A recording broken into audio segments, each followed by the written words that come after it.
alaikum warahmatullah. Barkanmu da shigowa wannan channel tamu mai albarka mai suna gidan fikiratv. Za mu kawo muku yadda za ka kulle kiran da ke shigowa wanda ba tare da ka yi saving ɗin lambar mutum a cikin kwantar ɗinka ba. Ma'ana idan har ba ka yi saving ɗin lambar mutum ba, to ko ga ka gashi ko da ya kira ka, wannan kiran ba zai shigo cikin wayarka ba. Za ku ga galibi manya-manyan mutane suna amfani da irin wannan tsarin, to wannan hanyar suke bi. Ba ka buƙatar wani application, ba ka buƙatar wani abu, ba wai sai a wata babbar waya bace ta manyan mutane mai tsada. A'a, kawai abin da kake buƙata wani saitin ne wanda insha Allahu yanzu za mu nuna maka yadda za ka yi cikin ɗan lokaci ƙanƙani. Sakamakon za ka ga akwai mutanen da ake kiransu haka a takura musu, ko kuma 'yan damfara ma sukan kira mutum haka don su damfare shi. To idan kana ɗaya daga cikin wa'innan mutanen da ba ka buƙatar a dinga kiran ka barkatai da baƙin lambobi saboda yanayi na rayuwa, to ka tsaya ka kalli wannan bidiyo har zuwa ƙarshe. Za ka ga yadda za ka yi wannan tsari. Sannan muna roƙonka da Allah, kafin ka kalli wannan bidiyo a yanzu ka zo ka taimaka ka danna mana alamar subscribe domin mu ci gaba da kawo maka irin wannan bidiyo. To yanzu abin da kake buƙata shine za ka shiga kai tsaye cikin setting ɗin wayarka kamar haka.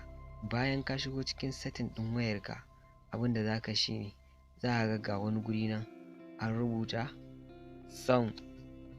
Wannan sound ɗin za ka zo ka shiga, gashi nan za mu shiga kamar haka.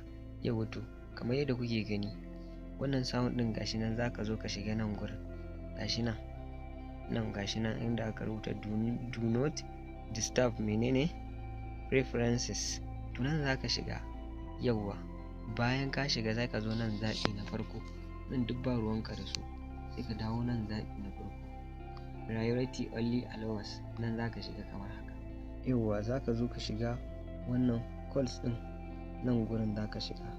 Yawwa, idan ka shiga wannan calls ɗin kamar haka, gashi nan za ka gani from anyone, shine wanda duk wayoyinmu suke saita a kai. Wannan kuma na biyun wannan kenan from contacts only, shine wanda idan ka saita din zai zo in dai ba ka ajiye lambar mutum ba, to ba zai shiga ba idan ya kira ka. Wannan shine tsarin da manyan mutane suke bi da celebrities, saboda yawan mutane da suke damun su ba su iya ji da kowa ba. Wani kuma kiransa ma ba mai wani amfani ba ne, kamar malamai haka, manyan malamai, manyan celebrities da manyan 'yan siyasa. In dai ba su ajiye lambar ka ba, ba yadda za a yi ka samu yin magana da su, sai sun yi saving ɗinka. Don ko ni irin haka ta taɓa faruwa da ni.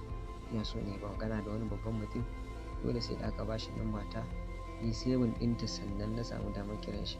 To muna godiya, da fatan dan Allah za ku daure ku danna mana subscribing, kuma ka yi sharing wannan bidiyo zuwa ga abokanka da 'yan uwa wanda kake da ganin suna da buƙatar irin wannan setting ɗin a wayoyinsu. Na gode.